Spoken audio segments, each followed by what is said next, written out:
Hi friends, welcome to my channel. இன்றைக்கி வந்துட்டு egg bonda எப்படி பண்ணுறதுன்னு பார்க்கலாம். அதுக்கு தேவையான பொருட்கள் என்னென்னா, உருளைக்கிழங்கு வச்சு நான் இது பண்ணலான்ட்டு ஒரு டிஃப்ரெண்ட்டாக வேக வச்ச உருளைக்கிழங்கு நான் 2 எடுத்திருக்கேன். பெருசாக வேக வச்ச 4 முட்டை எடுத்திருக்கேன். அது 2ஆக கட் பண்ணி வச்சுருக்கேன். அப்புறம் வந்துட்டு வெங்காயம் வந்து ஒரு வெங்காயம், ஒரு பச்சை மிளகாய், கொத்தமல்லி, கருவேப்பிலை, அப்புறம் வந்துட்டு இஞ்சி பூண்டு பேஸ்ட்டு, வீட்டு மிளகாய்த்தூள், வெறும் மிளகாய்த்தூள், மஞ்சத்தூள், கரம் மசாலா, சாட் மசாலா, இதெல்லாம் இதுக்கு தேவையான பொருட்கள். அதுக்கப்புறமா வந்துட்டு இந்த உருளைக்கிழங்கு நான் வேக வச்சுருக்கேன் இல்லையா, அது வந்துட்டு சீவி எடுத்துட்டேன். இப்போ நான் எப்படி பண்ணுறதுன்ட்டு காட்டுறேன் உங்களுக்கு. கொஞ்சம் எண்ணெய் ஊற்றிக்கிறேன். வெங்காயத்துக்கு வறுக்கிறதுக்கு எண்ணெய் சூடாயிடுச்சு. நான் வெங்காயம் போட்டுக்கிறேன். வெங்காயம் எவ்வளோ குட்டியாக கட் பண்ணமோ கட் பண்ணிக்கோங்க.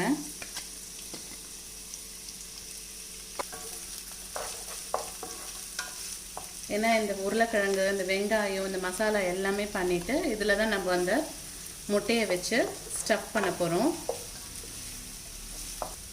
இந்த டைமில் நான் இஞ்சி பூண்டு பேஸ்ட் கொஞ்சோண்டு போட்டுக்கிறேன். அப்புறம் இந்த பச்சை மிளகாய் இருக்குல்லையா, அதுவும் நான் சேர்த்துக்கிறேன்.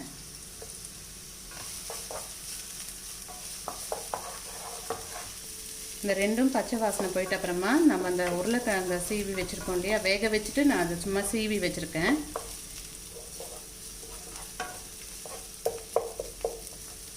வேக வச்சு சீவி வச்சதை நான் இதில் ஆட் பண்ணிக்கிறேன். இன்னும் கொஞ்சம் அந்த பச்சை வாசனை போயிட்டோம். கோல்டன் கலர், லைட்டாக கோல்டன் கலர் வந்தால் போதும். இதுக்கு நான் இப்போ ஆட் பண்ணிக்கிறேன். இதோட வெங்காயத்தோடு ஆட் பண்ணிக்கிறேன். இது கூட வீட்டு மிளகாய்த்தூளும் வெறும் மிளகாய்த்தூளையும் நான் சேர்த்துக்கிறேன். மஞ்சத்தூள், சாட் மசாலா, கரம் மசாலா, இது 3த்தையும் நான் இதில் கொஞ்சம் சேர்த்துக்கிறேன். இந்த மசாலாவில் நான் உப்பு சேர்த்துக்கிறேன்.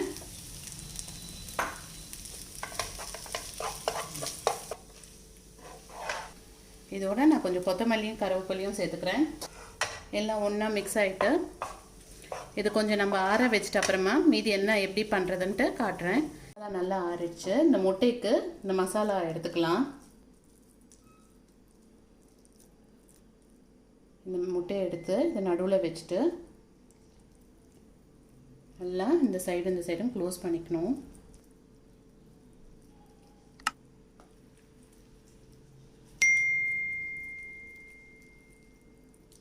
மசாலா ஃபுல்லாகவே இதுக்குள்ளே இதுவாயாச்சு. இந்த மாதிரி எல்லாமே பண்ணி எடுத்துக்கிறேன்.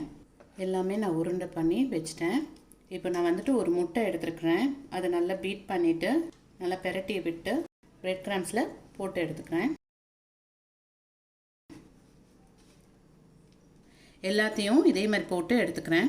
ஆல்ரெடி நான் எண்ணெய் வந்துட்டு ஊற்றி சூடு பண்ணி வச்சுருக்கிறேன். மிதமான சூடாக இருக்கட்டும்.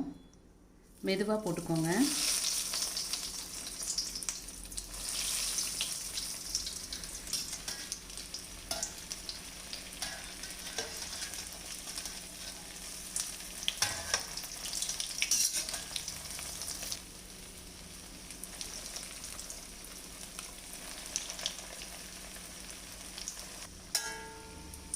ஒரு சைடு நல்லாவே வெந்துருச்சு.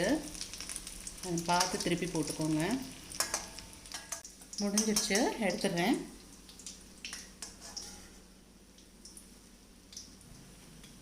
ஆல்ரெடி நம்ம உருளைக்கிழங்கும் வேக வச்சு தான் எடுத்துருக்குறோம், முட்டையும் வேக வச்சு தான் எடுத்துருக்குறோம்.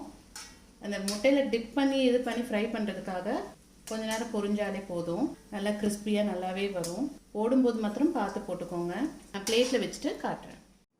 Okay friends, potato egg bonda பண்ணி முடிச்சிட்டேன். நீங்களும் இதே மாதிரி ட்ரை பண்ணி பாருங்கள். இந்த ரெசிப்பியை ரொம்ப டேஸ்ட்டாகவும் நல்லா இருந்தது. இதே ரெசிபி நீங்களும் இதே மாதிரி பண்ணி பார்த்துட்டு எனக்கு கமெண்ட் பாக்ஸில் எனக்கு சொல்லுங்கள். தேங்க்ஸ் ஃபார் வாட்சிங்.